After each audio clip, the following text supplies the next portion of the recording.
We're just days away from reaching 1,000 subscribers. If we hit this goal in the next 15 days, we'll be able to keep the channel running and continue bringing you these stories. Your subscription makes all the difference. It's quick and helps us enormously. The Duke's Discovery. Chapter 1. The Broken Servant. Ting.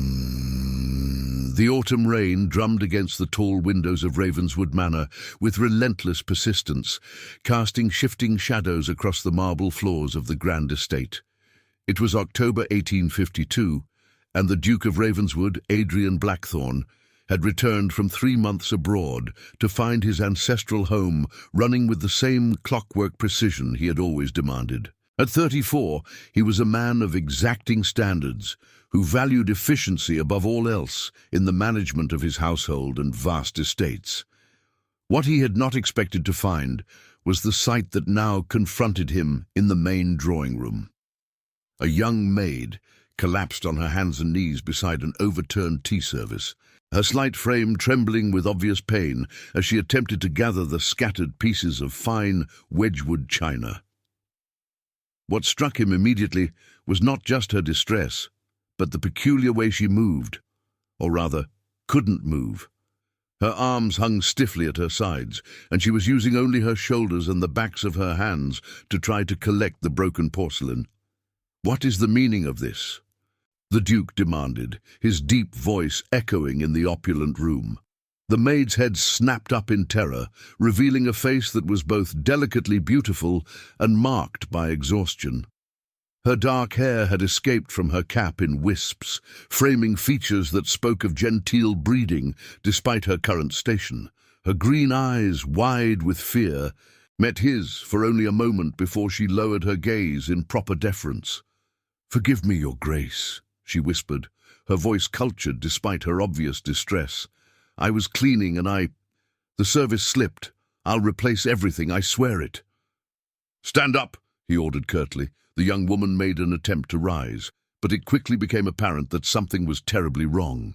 She couldn't use her arms to push herself up from the floor, couldn't grasp anything for support. Instead, she struggled awkwardly, trying to rise using only her legs and core strength, a movement that caused her to gasp in obvious pain. Duke Adrian watched this struggle with growing concern and something else, a recognition that whatever was wrong with this servant went far beyond simple clumsiness.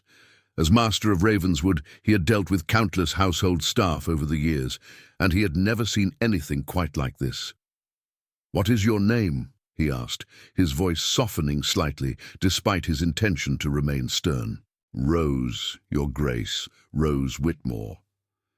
"How long have you been in service at Ravenswood?" 6 months, Your Grace. 6 months. Adrian made a mental note. She had been hired while he was travelling on the continent, which meant his housekeeper, Mrs. Hartwell, had engaged her without his direct oversight. This was not unusual, but it did mean he knew nothing of her background or circumstances. "Mrs. Hartwell!" he called sharply. The housekeeper appeared almost immediately, her keys jangling at her waist as she hurried into the drawing room. Mrs. Hartwell was a woman of 55, who had managed Ravenswood's domestic affairs for nearly 2 decades, with iron efficiency and uncompromising standards. "Your Grace," she said with a respectful curtsy, "I heard the commotion. Rose, what have you done now?" The words, "What have you done now?" suggested this was not the first incident involving the young maid, and Adrian filed that information away as well. "Mrs. Hartwell," he said carefully, "I want you to explain to me why this young woman appears to be unable to use her arms properly." The housekeeper's face flushed slightly, and she glanced nervously between the Duke and Rose, who was still struggling on the floor. "Your Grace, Rose has always been clumsy, prone to accidents. I've spoken to her repeatedly about being more careful with the china." "That's not what I asked," Adrian said with the quiet authority that made strong men tremble. "I asked why she cannot lift her arms. Mrs. Hartwell stammered, clearly uncomfortable with the direction of the conversation. Adrian had heard enough evasions. Abandoning the social protocols that normally governed interactions between masters and servants, he crossed the room and knelt beside Rose on the marble floor. This action was so unprecedented that both Mrs. Hartwell and Rose stared at him in shock. Dukes simply did not kneel beside servants under any circumstances. "Miss Whitmore," he said gently, "I'm going to ask you some questions, and I want truthful answers. Can you lift your arms above your waist?" Rose's eyes filled with tears, but she shook her head. "No, Your Grace, not. Not for several weeks now." "Does this cause you pain?" "Yes, Your Grace. Constant pain." "When did this begin?" Rose glanced fearfully at Mrs. Hartwell, who was standing rigidly nearby, her face a mask of disapproval. I couldn't say precisely, Your Grace." Adrian caught the evasion immediately. This young woman was intelligent. Her speech patterns and vocabulary suggested education well above the typical servant's background, and her reluctance to answer suggested she was protecting someone or something. "Mrs. Hartwell," he said without taking his eyes off Rose, "you may go. Send for Dr. Morrison immediately." "Your Grace," the housekeeper protested, "surely there's no need for a physician. Rose is simply malingering, trying to avoid her duties. I've seen this sort of behavior before." "Mrs. Hartwell." The Duke's voice carried such authority that the woman fell silent immediately. "You will send for Dr. Morrison now, and you will not speak of malingering again unless you have medical training I'm unaware of." After the housekeeper departed, with obvious reluctance, Adrian turned his full attention to Rose. This close, he could see details that had been hidden from a distance. The way she held herself as if any movement might cause agony, the careful way she breathed as if deep breaths hurt, the telltale signs of weight loss that spoke of someone who had been suffering for some time. "Miss Whitmore," he said very gently, "I want you to tell me exactly what happened to cause this condition. And I want you to know that whatever the truth is, you will not be punished for speaking it." Rose's composure finally cracked, and tears began to flow freely down her cheeks. "Your Grace, I cannot. You cannot tell me, or you cannot remember. I cannot. That is, I've been instructed." She struggled with the words, clearly torn between fear and a desperate need to unburden herself. Adrian felt a cold fury beginning to build in his chest. Someone had instructed an injured servant to hide her condition, to continue working despite obvious pain and disability. The implications were both clear and damning.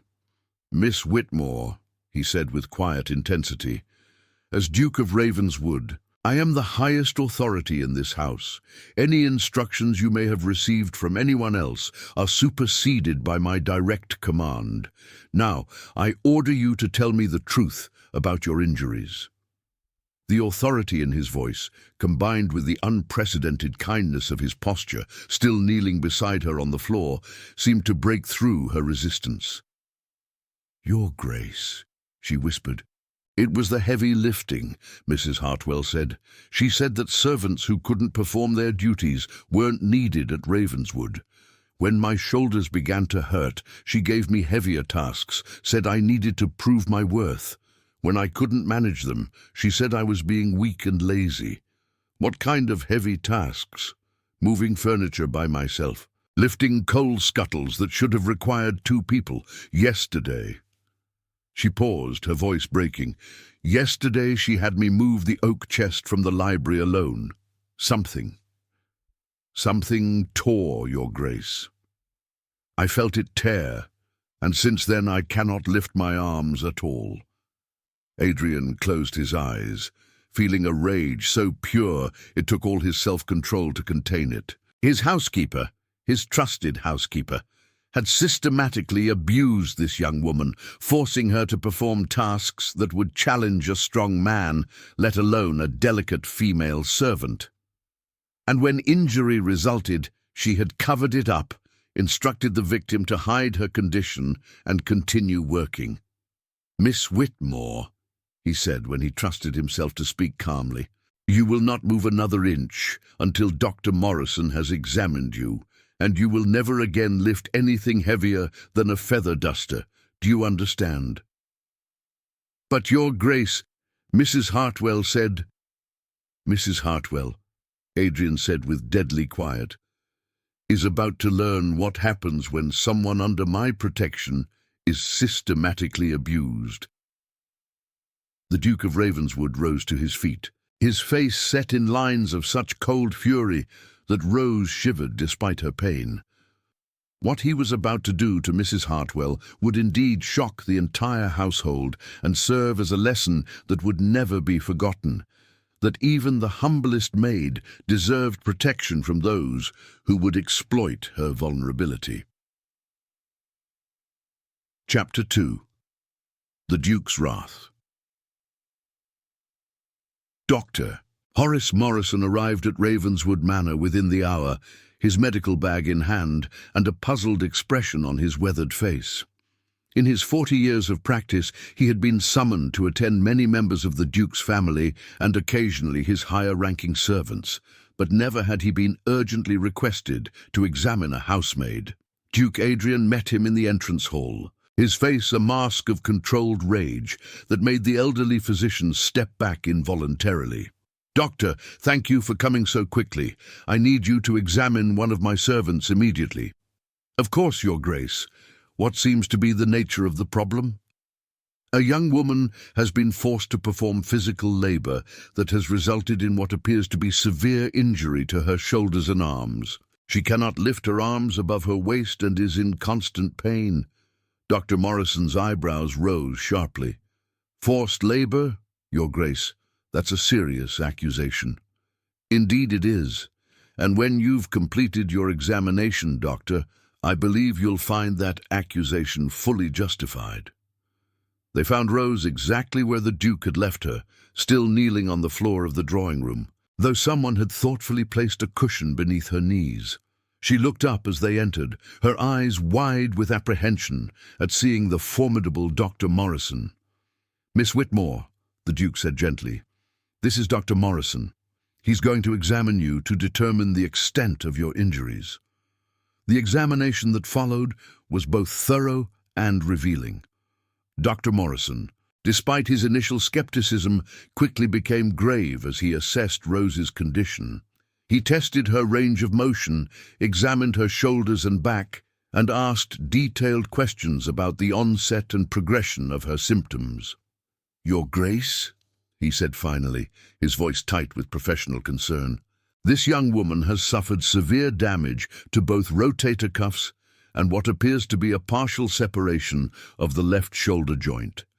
These are injuries I would typically expect to see in dock workers or men engaged in heavy manual labor, not in a household servant. Can you be more specific about the likely cause?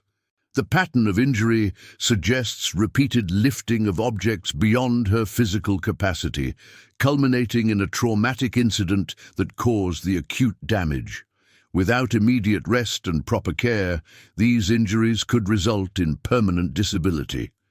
Duke Adrian's hands clenched into fists at his sides. How long would such injuries take to heal with proper treatment? With complete rest and appropriate care, perhaps 3 to 4 months. But Your Grace, if she continues to work— Dr. Morrison shook his head grimly. "She could lose the use of her arms entirely."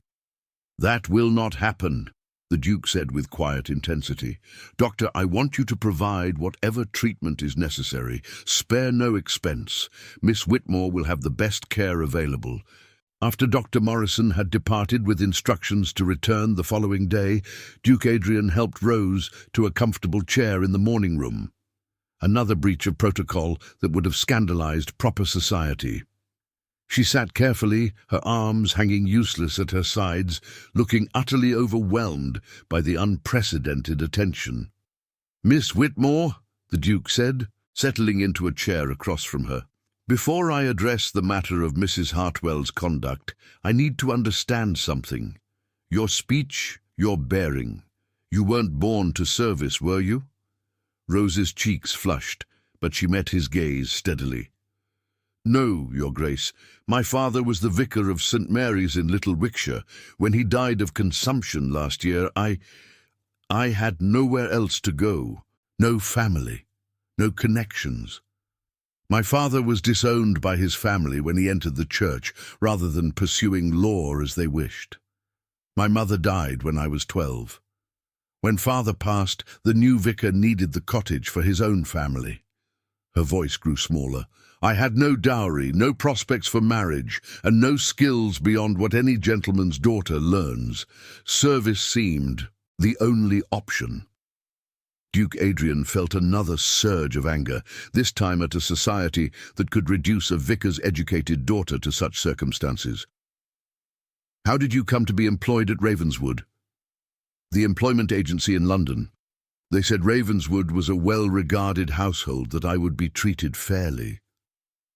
A bitter smile crossed her features. They didn't mention Mrs. Hartwell's particular methods of management. Tell me exactly what she's required you to do. For the next hour, Rose detailed a systematic pattern of abuse that made the Duke's blood run cold. Mrs. Hartwell had targeted her from the beginning, seeming to take particular pleasure in humiliating the former vicar's daughter. Heavy lifting that should have been done by footmen, cleaning tasks that required her to work alone in difficult conditions, and when Rose showed signs of struggle or injury, even heavier assignments as discipline for her weakness. She said, Rose recalled painfully, that gentlewomen who fancied themselves above their station needed to be taught their place, that I needed to prove I could work as hard as any common servant, or I would find myself dismissed without reference. Without reference, you would be unemployable.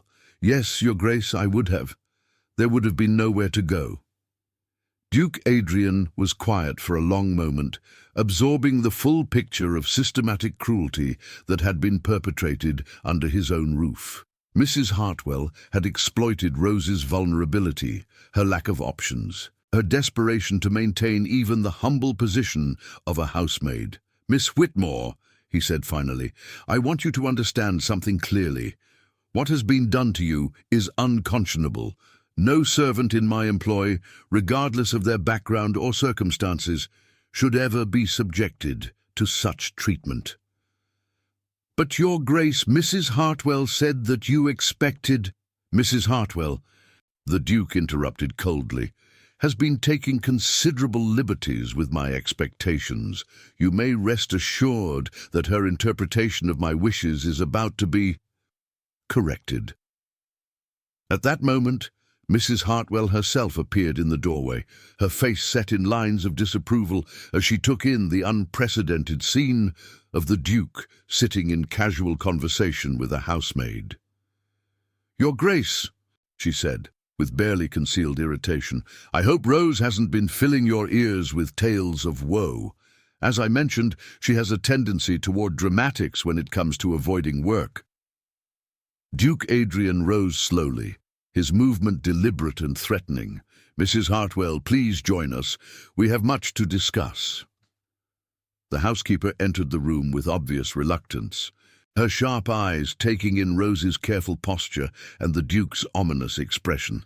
Mrs. Hartwell, the Duke began with deceptive calm, Dr. Morrison has completed his examination of Miss Whitmore. He informs me that she has sustained injuries that could result in permanent disability if not properly treated. He also informs me that these injuries are consistent with repeated heavy manual labor, far beyond what any housemaid should be expected to perform. Mrs. Hartwell's face flushed, but she maintained her defiant stance. Your Grace, servants must earn their wages. If Rose cannot perform her duties adequately— Her duties, the Duke interrupted, his voice rising slightly, do not include moving furniture single-handedly or lifting coal scuttles that require two strong men. Her duties do not include working through injury and pain because she's been threatened with dismissal without reference. Your Grace, "I hardly think—" "You hardly think at all, it seems." The Duke's voice had dropped to a whisper that was more frightening than any shout. "Mrs. Hartwell, in 20 years of service you have managed this household competently, but competence does not excuse cruelty. Efficiency does not justify brutality." Mrs. Hartwell seemed to shrink under his gaze, finally beginning to understand that her position was in serious jeopardy. "Your Grace, surely you don't mean to take the word of a mere servant over someone who has served your family faithfully." "I mean," the Duke said with deadly quiet, "to take the word of a physician whose examination reveals systematic abuse.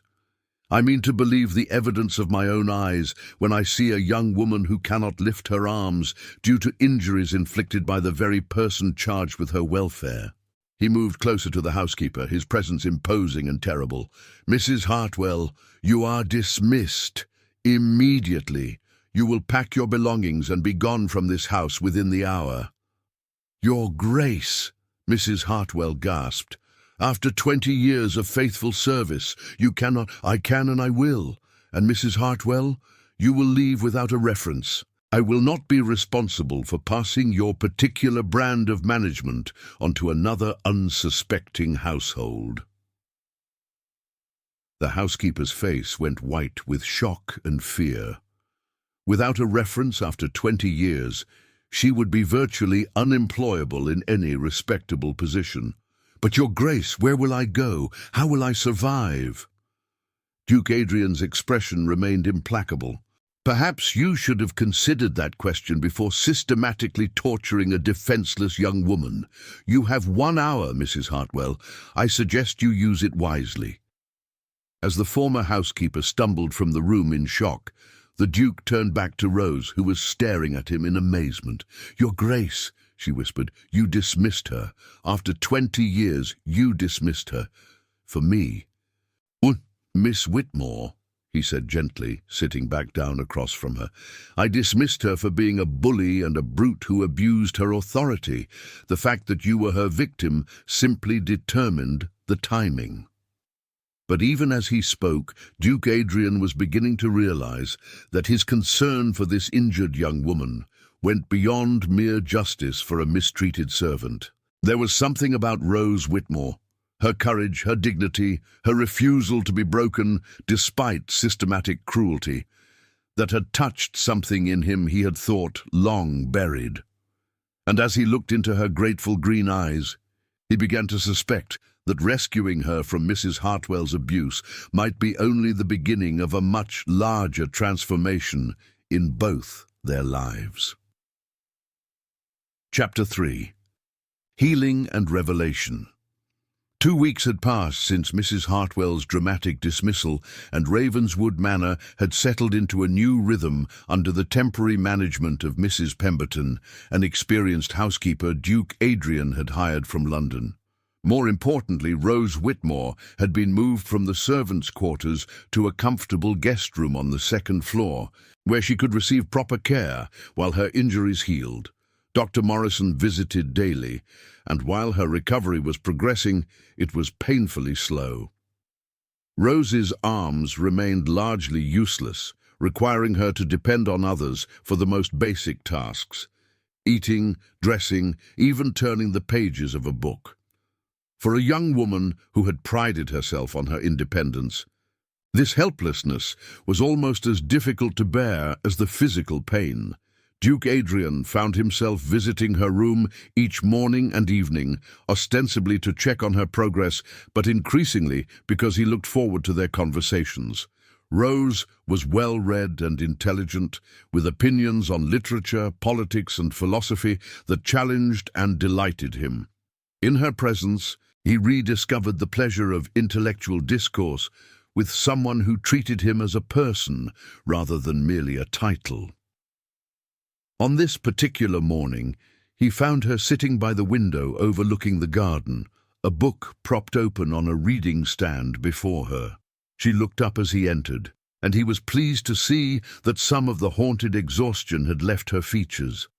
"Good morning, Miss Whitmore. How are you feeling today?" Better, thank you, Your Grace. Dr. Morrison says I can try some gentle movement exercises soon. She gestured ruefully at her still useless arms. Though I confess I'm growing rather tired of being as helpless as an infant. Dr. Morrison assures me that the helplessness is temporary. Your independence will return with patience and proper care. Your Grace, Rose said hesitantly, I've been meaning to ask. What will happen to me when I recover? I know I can no longer work as a housemaid, and without Mrs. Hartwell's reference. Duke Adrian had been expecting this question and had given it considerable thought. The truth was, he had no intention of allowing Rose to return to domestic service anywhere, but his actual plans for her future were complicated by feelings he was only beginning to acknowledge. Miss Whitmore, I've been giving that matter serious consideration. Tell me, what would you choose to do with your life if circumstances were different? The question seemed to surprise her. No one has ever asked me that before, Your Grace. Then perhaps it's time someone did. Rose was quiet for a moment, staring out at the garden, as if seeing possibilities instead of merely flowers. I loved helping my father with his parish work, she said finally.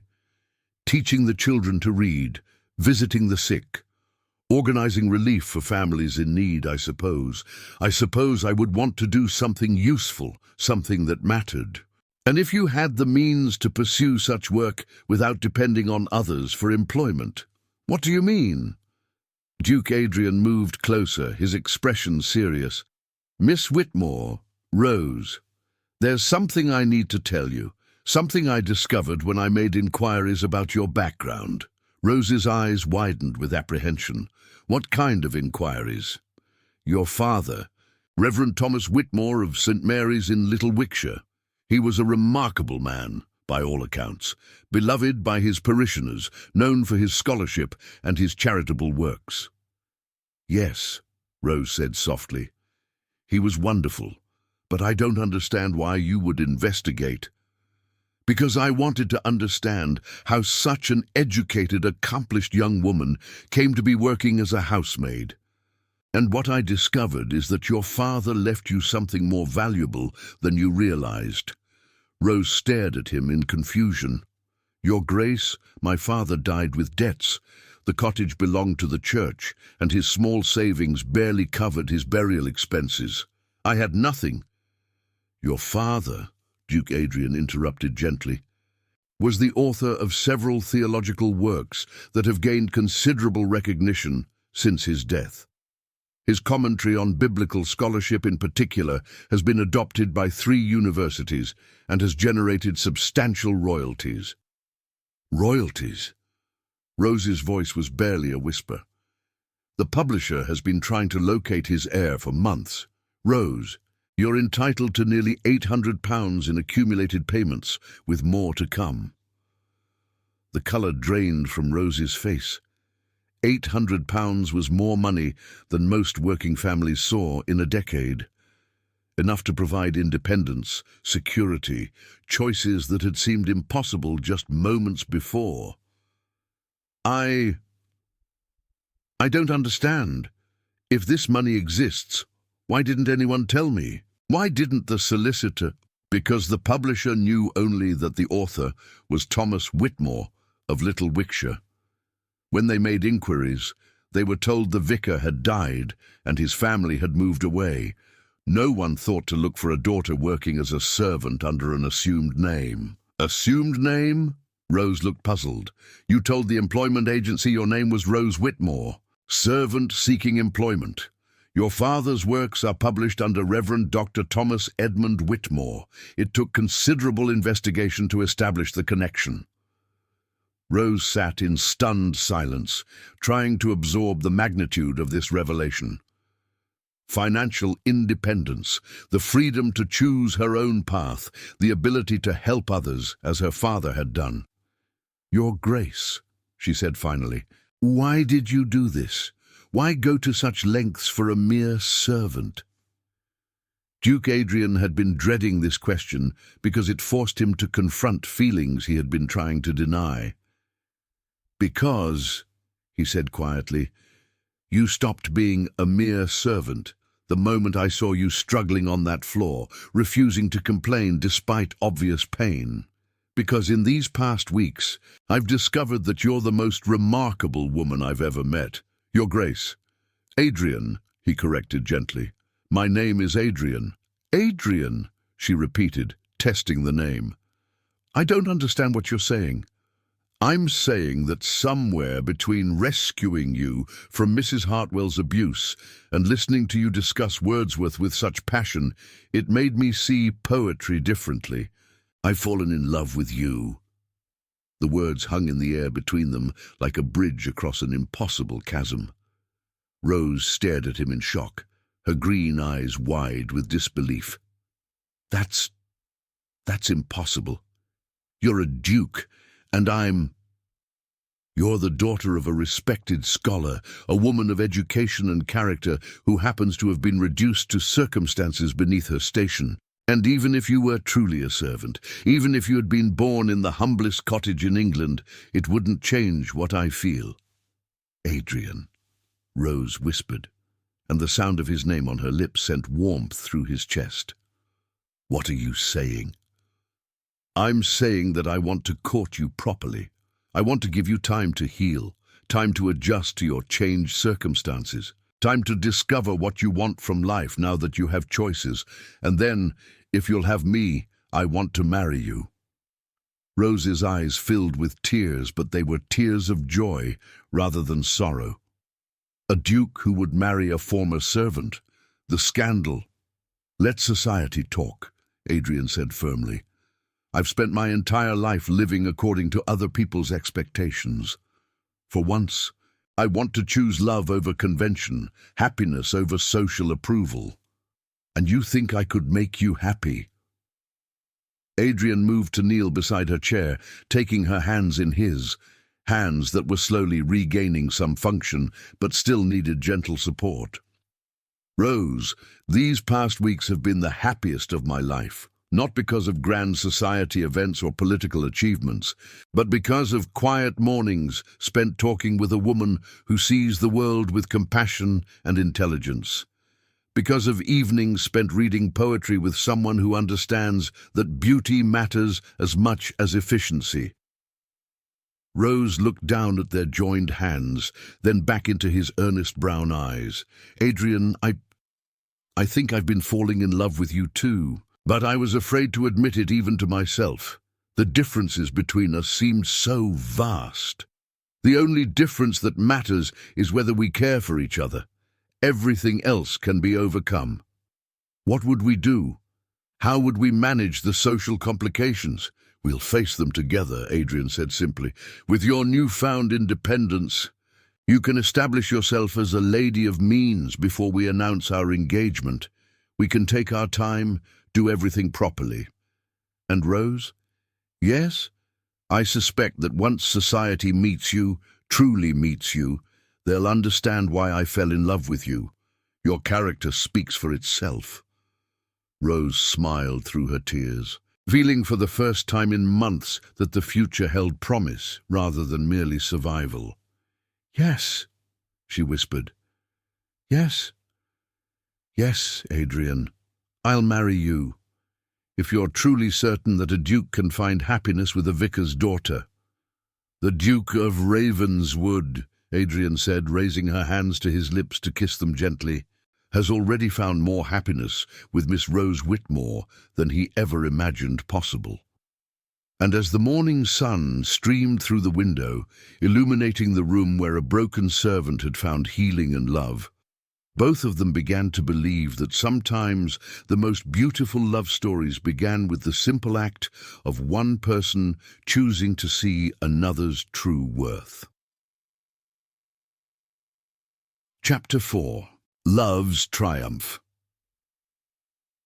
Spring had arrived at Ravenswood Manor, and with it came Rose's full recovery. Under Dr. Morrison's careful treatment and Adrian's devoted attention, her strength had gradually returned.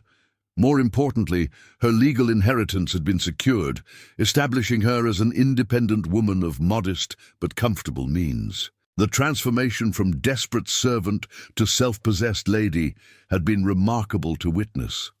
Adrian had insisted on doing everything properly, despite his eagerness to make their engagement official.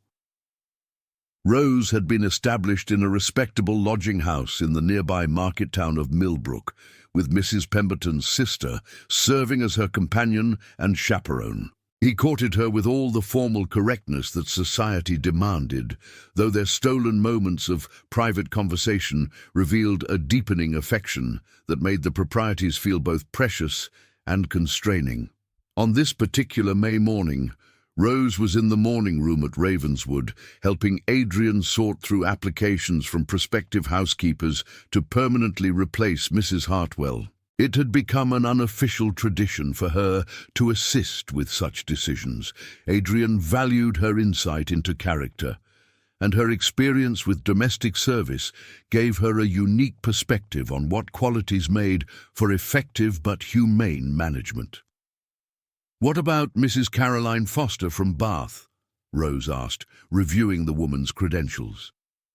"Her references speak highly of her efficiency, and she specifically mentions her commitment to the fair treatment of staff."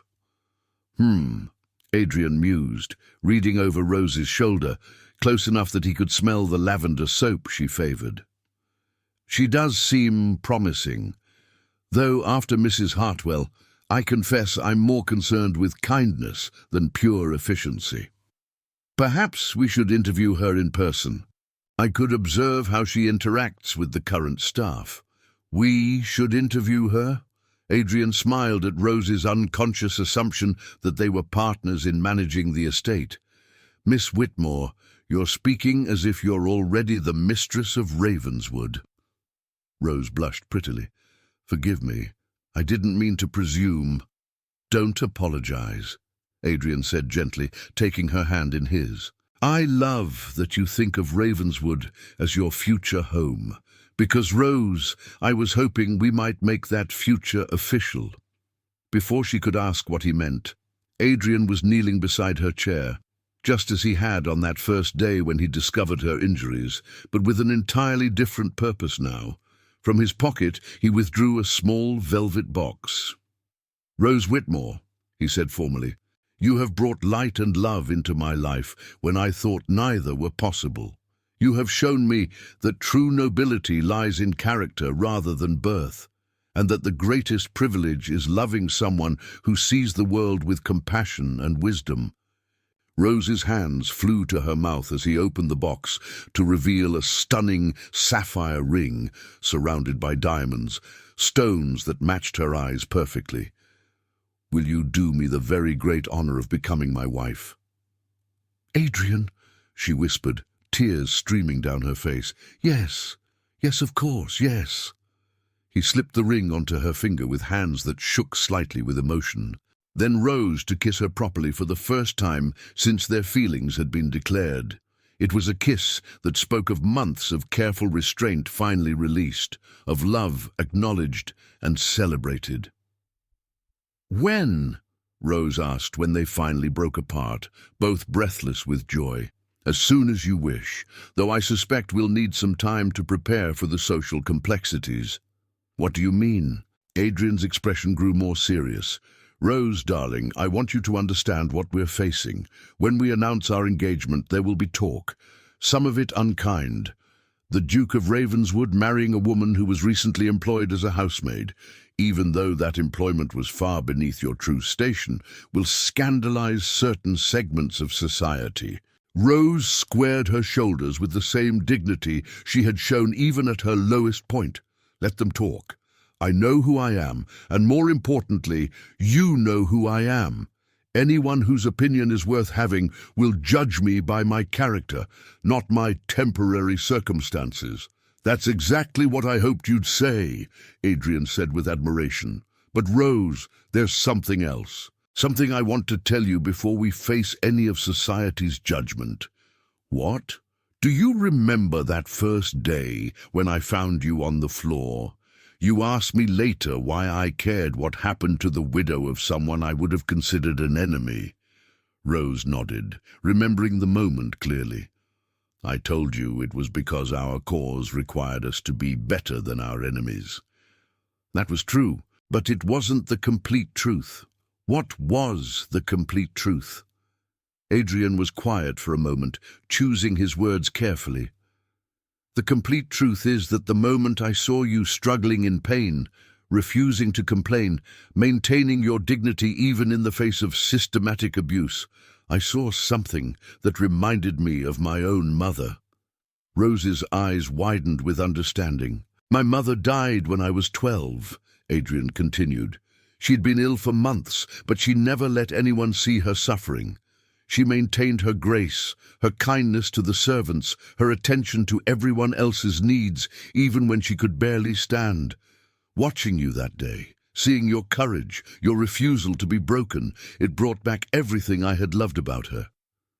Oh, Adrian, Rose said softly, I think I began falling in love with you that very moment, though it took me weeks to understand what I was feeling.